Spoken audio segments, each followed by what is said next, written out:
Hi there, and welcome to the Kemba Regent video guide to my MTGO EDH Kemba deck. She's a mono white general. Beginning of your upkeep, you put a 2/2 white cat creature token onto the battlefield for each equipment attached to her. She's a 2/4, so she doesn't die to things like Bolt, but I mean, I'm not really sure how relevant that is in this format, actually. But I like her. I like equipment. I like white, so this is kind of my style of deck. It's very aggressive. You usually try to kill with general damage, but you can kill by other means as well. I'll start with the creatures I have. Raksha is a from 5th Dawn. He's another legendary creature that deals with cats. If you equip him, all your cat creatures get +2/+2 and have double strike, which includes Kemba and all of her tokens.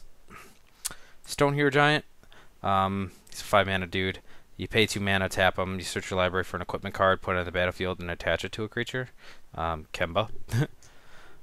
Karmic Guide. 5 mana, reanimate basically. I don't generally pay the echo cost on it, but who knows, sometimes there might be a situation where I really want it to stick around. Linvala. Shuts down your opponent's creature's activated abilities. It's really good against if you're playing things like Kiki Jiki, or just any pesky activated ability guy.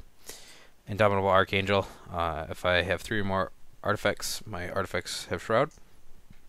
Tajnor Swordsmith. Enters the battlefield, I can pay X. If I do, I search my library for an equipment card, mana cost X or less, and put it on the battlefield. Tutoring's good. Consistency's good. He's good. Leonard Boonus. Artifacts I control can't be the target of spells or abilities your opponents control. Again, trying to protect my artifacts. Pretty much almost strictly better than this guy, honestly. But anyway. Academy Rector. 1/2. If it dies, I go grab an enchantment and put it into play. Normally, it's True Conviction.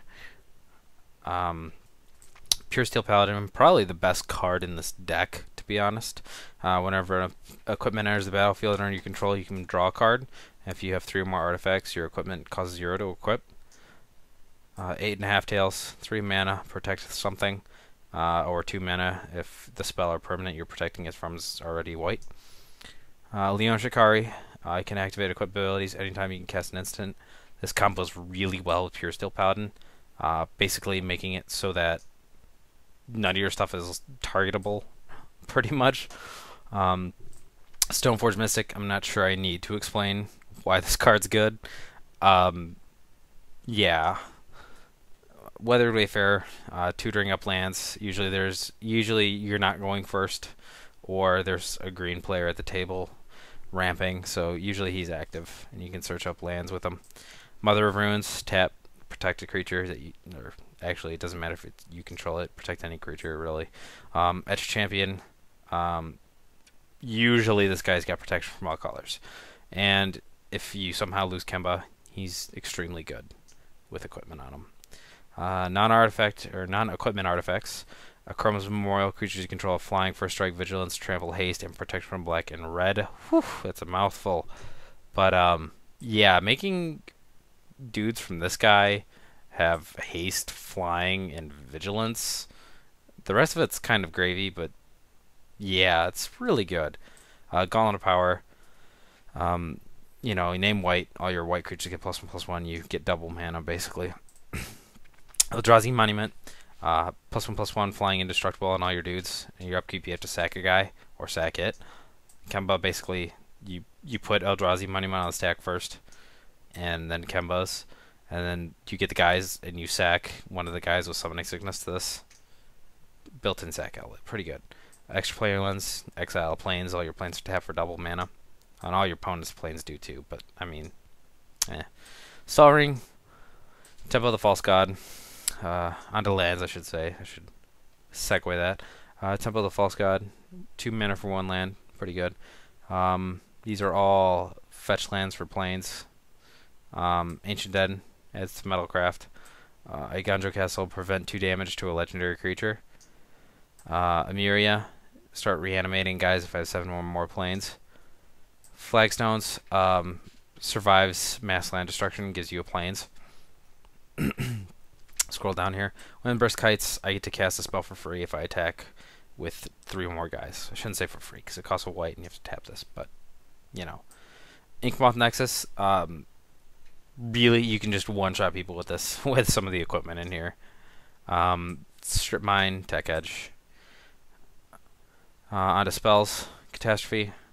Destroy all lands or all creatures, usually destroying the lands and using your better board state to your advantage. Austere Command, destroying usually creatures. Generally don't want to destroy artifacts with this, usually is very counterproductive. Idyllic Tutor, search your library for an enchantment, put it in your hand. Tithe, instant speed, go grab 2 planes hopefully. You might be able to only grab 1 sometimes, but usually you want to go grab 2. Swords, Path, spot removal, really good spot removal. Tutoring up artifacts or enchantments, usually tutoring up a good equipment like Sword of Feast and Famine, or you're tutoring up a Chroma's Memorial or a Drowsy Monument, just because it makes your dudes insane. Condemn, Tux Generals. All is Dust, gets rid of all the pesky colored permanents on the board and keeps your equipment around to see another day. Steel Shaper's Gift, Stoneforge Mystic as a spell without the cool ability. Enchantments now. True Conviction, creatures you control have double strike and lifelink. Yeah, this is extremely good. Aura of Silence, artifact enchantment spells your opponent's cast cost 2 more to cast. Sack it, destroy an artifact or enchantment. Runetail, Kitsune Ascendant. It's really a creature, but if you have 30 or more life, you flip it in as an enchantment. It's a legendary enchantment. Prevent all damage that would be dealt to creatures you control. O-Ring, Ghostly Prison. It's the white propaganda. Land tax, of course. If you're playing mono white, you should have land tax. Gets you 3 planes every turn out of your deck, thinning it, making your draws better, making sure you never miss a land drop. It's pretty awesome. My only planeswalker, Elspeth Knight Errant, gives you a guy, gives Kemba +3/+3 and flying, or basically wins you the game with the last one. Excuse me. And on to the most important thing, the equipment. Let's start from the bottom and get to the more exciting things. Basilisk Collar, Death Touch and Lifelink, Explorer Scope, ramps, hopefully. You look at the top card of your library. If it's a land, you get to put it in play tap. I think this is a severely underplayed card. It gives land ramp to colors like white. Skull Clamp, kind of meh in this deck, but if you get Elspeth out and you're pumping out 1/1s, you can draw 2 cards off of them with Skull Clamp. Greaves, Mask of Memory is really good. Whenever a creature deals combat damage to a player, you can draw 2 cards, and you have to discard a card if you do. Seth of the Wretched, equipped creature gets +2/+2. Whenever a creature dealt damage by a equipped creature this turn put into a graveyard, you return that creature to the battlefield under your control and attach it to it. So yeah, you steal guys with it if they decide to block, or it, deters them from blocking and lets you get in there. Fire Shrieker, equipped creature is double strike. This interacts really well with a lot of the equipment in this deck, like Mask of Memory or any of the swords. Helm of Cauldron, part of the suite. Equipped creatures first strike, trample, and haste. And if you if you have the entire suite, you get to make a 4/4 creature for 1 mana and equip all the equipment to it. Loxodon Warhammer, +3/+0, trample, lifelink. Good. Quietest Spike is really insane in EDH. This is another thing that interacts really well with Double Strike. Whenever it's got Death Touch, and whenever a equipped creature deals combat damage to a player, that player loses half his or her life rounded up. It's pretty much a beating. Then on to the Sword Cycle. Sword of War and Peace, Body and Mind, Light and Shadow, Feast and Famine, Fire and Ice. All these are pretty damn good. And when you have Fire Shrieker on, these things, double trigger. So it's pretty insane with that. Sword of Vengeance, +2/+0, first strike, vigilance, trample, haste. Whisper Silk Cloak. The Shroud is kind of annoying, and it's not Lightning Greaves, so you can't just take it off for nothing, unless you have Pure Steel Paladin in play. But the Unblockable is generally really good. Death Render.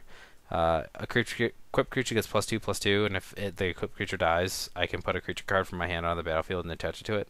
So basically, it gives me a creature if I have one in my hand if Kemba dies. Shield of Cauldron. My Cauldron equipment are indestructible, and the equipped creature is indestructible. Sword of Cauldron. Equipped creature gets +5/+5. Whenever equipped creature deals any sort of damage to a creature, you exile that creature. Batterskull.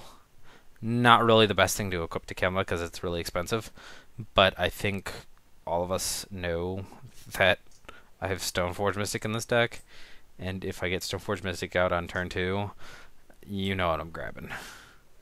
And last but definitely not least is Argent Farmer. Crypt gets +6/+6 whenever it attacks, destroy target permanent. This is probably the thing that I most often grab a Stone Hero Giant because it makes Kemba massive and start vindicating stuff. So yeah, this is my Kemba EDH deck. Feel free to comment. Let me know what you think.